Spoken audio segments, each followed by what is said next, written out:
Del amanecer de los tiempos venimos. Hemos ido apareciendo silenciosamente a través de los siglos, hasta completar el número elegido. Hemos vivido en secreto luchando entre nosotros por llegar a la hora del duelo final, cuando los últimos que queden lucharán por el premio. Nadie jamás ha sabido que estábamos entre vosotros, hasta ahora. Propicio día a todos y a todas, bienvenido a este especial de una película bastante especial, por todo hay que decirlo, valga la redundancia, y que realmente, bueno, en su época pues me llamó muchísimo la atención, en muchos sentidos, a pesar de que es una película, por supuesto, friki, totalmente, y muy de gustos personales, y que a cada uno, como no, le llega de una manera o de otra. Esta se ha ido convirtiendo con el tiempo en película de culto para algunos, en película a olvidar para otros, eso es como todo. Pero a mí me interesan una serie de conceptos, una serie de maneras de hacer el cine que realmente me sorprendió en la época, pues estamos hablando de una época del 86, ni más ni menos. Y en esta pequeña introducción voy a decir por qué me gusta esta película. Es decir, yo, santo de que este tío que se le ha perdido viendo esta película, pues bueno, pues en primer lugar, por supuesto, el concepto de inmortal. Eso ya genera curiosidad. En la época, estamos hablando de los 80, era ya más jovencito y claro, decía tú, hostia, pues ser inmortal molaría, ¿no? La típica búsqueda de la vida eterna, del santo grial, todo eso que, bueno, nos fascina, sobre todo cuando empezamos a conocer todas estas historias o leyendas, pues nos llaman la atención. Pero claro, ya después de ver esta película dices, bueno, pues lo mismo no mola tanto. A mí me cambió incluso el concepto, ¿no? Digo, hostia, pues aquí hay que pensárselo y bien pensado, ¿no? Porque, claro, evidentemente ser inmortal nos da la opción de ver un montón de épocas históricas. Imaginémonos que empezamos a ser inmortal desde el principio de los tiempos, pues imaginaros la cantidad de épocas que podemos atravesar. Incluso, como coleccionistas, ¿qué nos quedaríamos de cada época?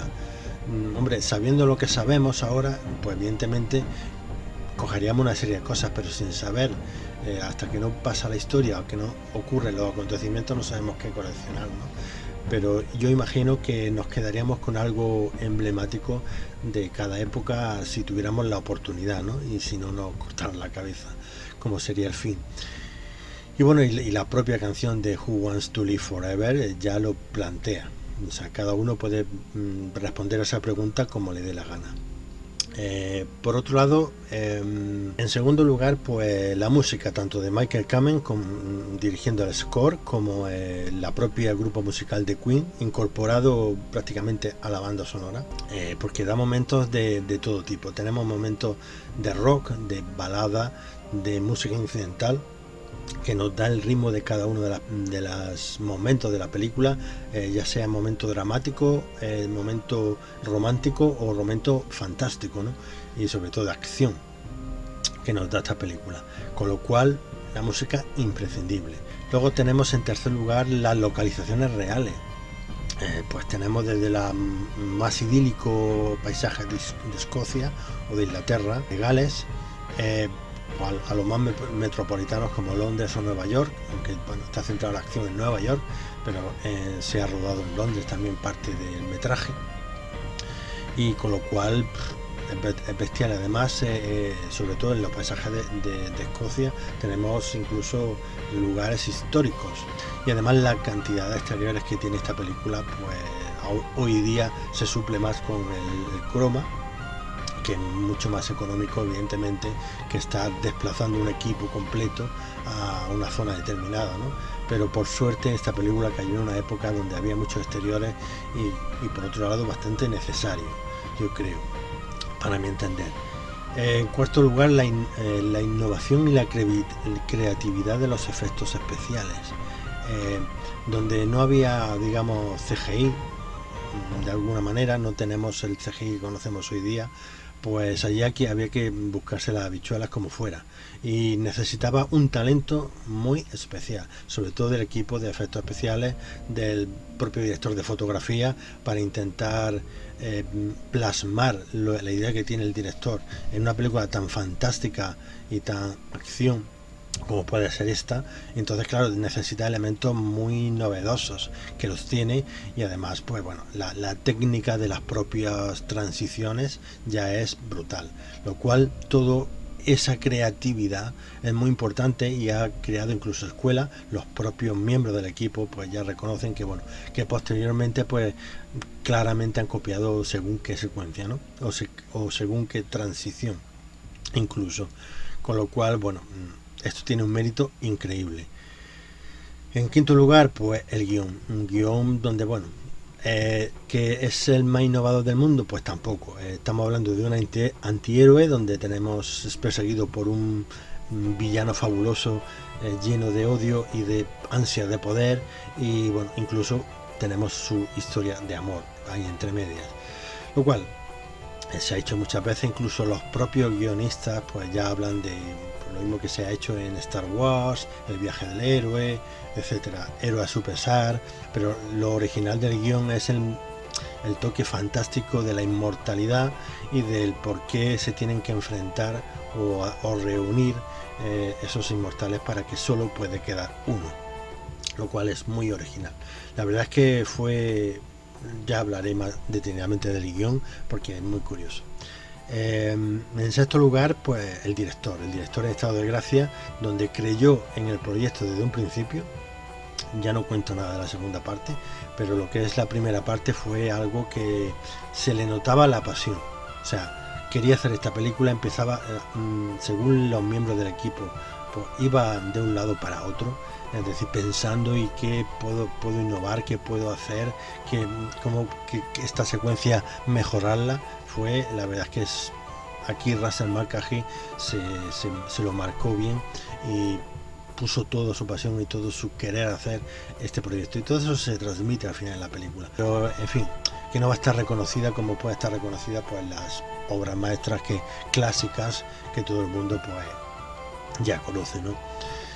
Y bueno, y finalmente pues los personajes me parecen bastante atractivos. Ese Ramírez interpretado por Sean Connery, lleno de sabiduría, digamos sería el Miyagi, ¿no? de esta historia.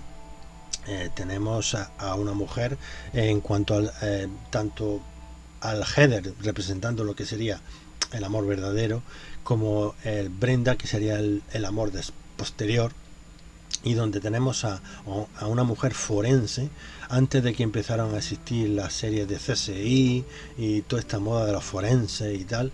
Pues aquí ya tenemos una mujer forense profesional, pues, investigando pues el suceso del crimen o el suceso de la historia, ¿no? Buscando la verdad a través de la ciencia. Muy original. Por otra parte, que sí, seguramente vamos a encontrar más referencias en películas anteriores, pero bueno, aquí lo incluye, lo que es lo importante. Y luego, bueno, el propio Connor, pues taciturno, misterioso, de aquella manera, con esa personalidad peculiar que te da ser inmortal y tener que comportarte de según qué manera. Y bueno, y el villano, un villano fabuloso, donde tenemos, bueno, que realmente odias básicamente desde principio hasta fin, porque es el malo y es que no tiene ningún tipo de escrúpulo, ¿no? A la hora de ejecutar su plan y ejecutar su objetivo final, ¿no? Que sería casi el fin del mundo prácticamente, porque sería crear la sombra, la oscuridad por todo el universo prácticamente no conocido, si a él le pudieran dar el premio, ¿no? El famoso premio.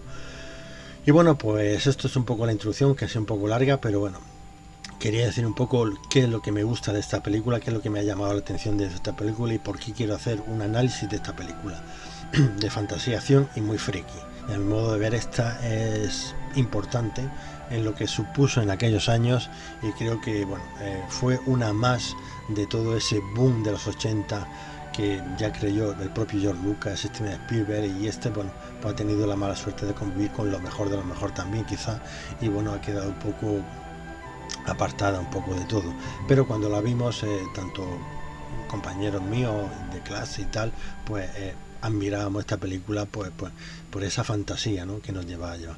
Y bueno, y ya digo, si me arrollas, si te apetece acompañarme en este viaje, pues coge siéntate ahí y disfrútalo como yo mejor pueda explicarte todo este viaje tan fabuloso y tan fantástico como es la película de Los Inmortales de 1986 de Russell Mulcahy. Bueno, continuamos a la siguiente sección.